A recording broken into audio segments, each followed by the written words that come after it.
right, friends, it is time once again.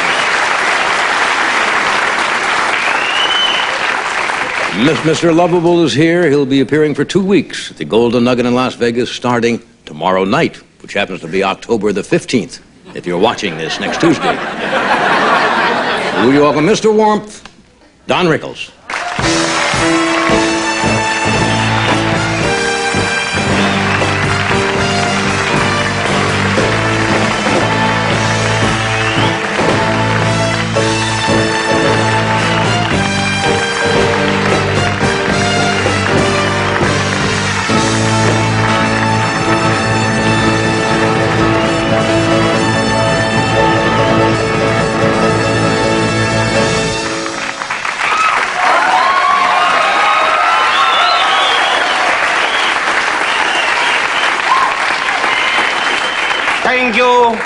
Thank you, muchachos. Which means the Border Patrol will be at your house Friday. Anyway, that was the longest. Off to a big shot. That was the longest. That's the longest milking of applause I have ever seen in my life. Standing out there, what is this bowing and bowing? I don't have $27 billion. Went up,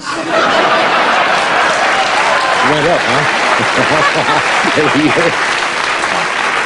I need everything I can get. I'm not like you in Newhart standing on the highway going, God, no more money, please. See, Ed McMahon has money and you have money, but here's a little more payments. As he keeps sitting there saying to Victoria on the yacht, another bottle of champagne. Oh! You don't do that anymore. That's right. Anyway, and neither do you. Believe me, darling, and you said you're not married. I was 38 before I was married. Searching, hunting, bears, rabbits, anything. Setting traps in the forest, anything. And I want you to know I love my wife, but she is ill. And we could work something out. See? I look at you real close, and you're not a bad-looking woman. You're a lovely woman, and you're a talented woman. I want to be with you so bad. If my wife's listening in, it's a joke, because I could wind up like these two guys going... You got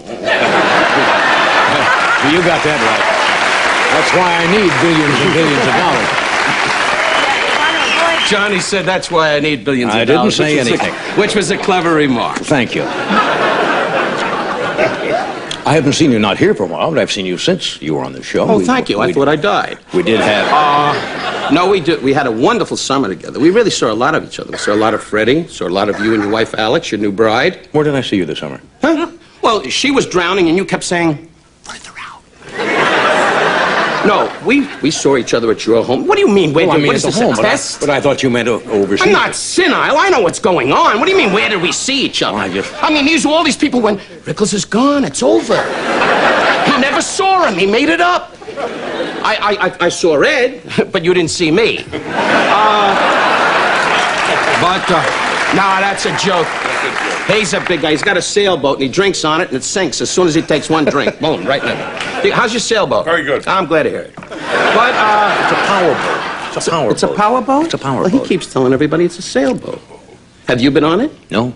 Have you been over to the boat at all for any kind of social function? No, I have not been invited on the boat. Why? Bad moves, sweetheart. Start making moves. Look at his hair and look at his age. Start doing... He hasn't invited me to the boat. He hasn't invited you? He has invited me to the boat. He hasn't, but you turned him down. Like you do with a lot of people. You're not an easy guest to have. Alex is charming. She says, Johnny, since you married her, your whole life has changed. You show up at everything. I don't go. And yes, you do. You show up for her. You came to our party. You've been with Ed. You've been with Newhart when we had a party. Well, and you've been. And then we saw you at the Jerry Weintraub party. That's true. And you said, "Come over to my table," and you were alone, saying, "I killed a fly." Anyway, it was great. I mean, with all your success, you're a lonely, Gentile, wonder-bred man from Nebraska. I see. I begged you. The Holy Father was here in town, and he was marvelous. He just sat there, and I said to Newhart, who's a devout Catholic, and the Holy Father just sat there and went... And Bob said, why is he doing that? He said, he's concentrating on the Jewish people. And that means he's going to help us. But I don't know what's going to happen. We gotta laugh about people that are important. You Oh, laugh yes, about we do. Reagan. Reagan Yes. is a great president. That's true. He told me that when he heard me. Yeah. And I swear, I was in the White House. You've never been in the White House. I heard that. What do you mean I haven't been to the White House? What do you mean I've never been to the White House? Pass it. I've never been to the White House. Pass it. Of course I've been to the White House. When?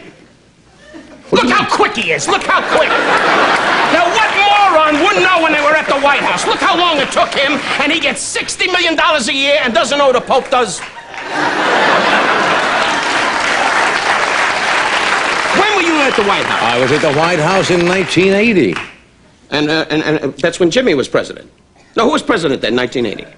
Well, Ronald Reagan. Ronald Reagan was president. Ronald Reagan was president. Yes. Did you spend an evening with him?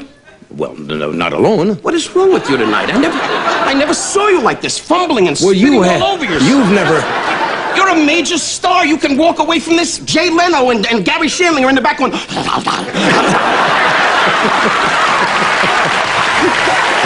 And they're funny. Those young guys. Okay. Now, why don't you just calm down? Give me a minute. I'm starting to enjoy myself. Just calm down now. Okay. Now, the only time I've seen you on television since I've seen you is you seem to be lying on the floor with your head sticking out. And I said,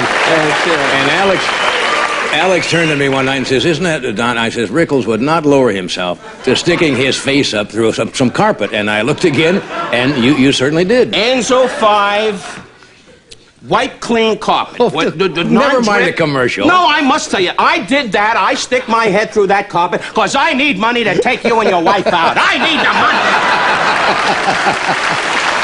Did you get a lot of money for that? Big buck? Did I get a lot of money? Yeah, did you get Did you ever hang out with Freddie and Ed, for crying out loud? They don't order food. You say, "What do you want to eat?" Buckets. Madeline, you're too excitable. Anyway, I gotta tell you this. The God's truth is that you do this for money. And I do this for... It's a great carpet commercial. It really is. I love the carpet. I get up every morning, I say to my wife, "Good morning," and we both go, "Ah, what carpet?"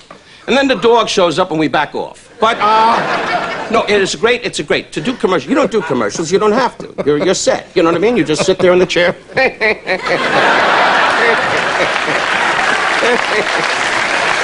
Because you know darn well, after you pay off your kids, after you pay off Alex, after you pay off the world, eventually you're going to get moody and tell her to take a cut.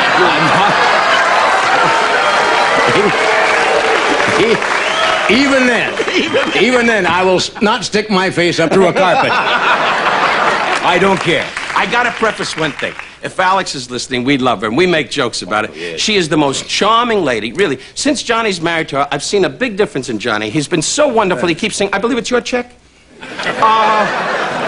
But you really, I'm happy for you, Well, and I'm happy for you and Alex. Well, I'm happy for you, and I'm happy for you and Barbara. We're all happy. We're all happy. Bless you. And I'm happy that you're happy. And we're all happy. Pass it. Okay. Ed's the only one sitting on the end going, "Is it my turn?" Okay. We have to take a break? Do this to relax yourself. Oh. Tomorrow night, anyway, you open it. I'm going to mention that again. Well, we don't know. According to the ball game, I don't know when I open. You gave such a description, I don't even know if I'm here next Wednesday. If this is Thursday, if you people are watching this, and this is Wednesday, you're at the hotel now. That's right. Doing a great job keeping your name alive. That's right. And Freddie the Covenant, the Covenant, the Covenant. The kitty. The Kivitas. We'll be right back. Janet, after this I love message. you.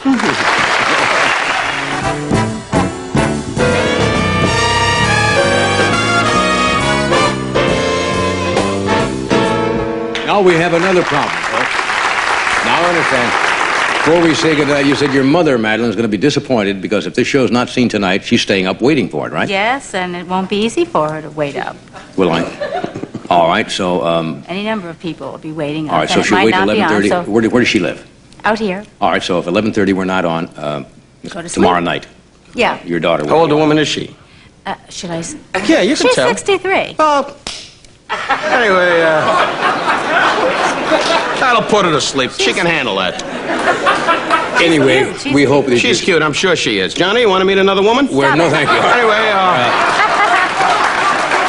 We hope we're seeing tonight, which is Wednesday. You open tomorrow night, which is October the 14th, actually. Providing Ozzie Smith doesn't slide, and the Giants, and Jeffrey Leonard comes up and says, I want to hit a home run, I want to hit a home run. So we don't know what's going to happen. And you don't really care, because your career's alive, and she and I are destroyed with this whole show. You'll be there for 2 weeks anyway. 2 weeks unless you hear something. Up the Golden Nugget. At the Golden Nugget, right. Okay. One of the great hotels downtown where Steve Wynn is walking around going, I know Donald Trump. Anyway, that's an inside joke, but don't worry about it. I'll look for your face on television. Fine, I will too. So you don't like George? Thank you. Somebody died up yes. there? Okay. Thank you, Madeline. Tomorrow night we have Tim Conway will be here, comedian Kevin Rooney. Take your time. Don't be nervous. It's your show. And from Avon, Jester Hairston. Jester? Thank you. We'll see you tomorrow. He drinks. He drinks. Next on Late Night with David Letterman, David welcomes Jack Hanna of the Columbus Zoo and comedian Elaine Beasley. Then start your day with NBC News at sunrise. And tomorrow morning, wake up with Today.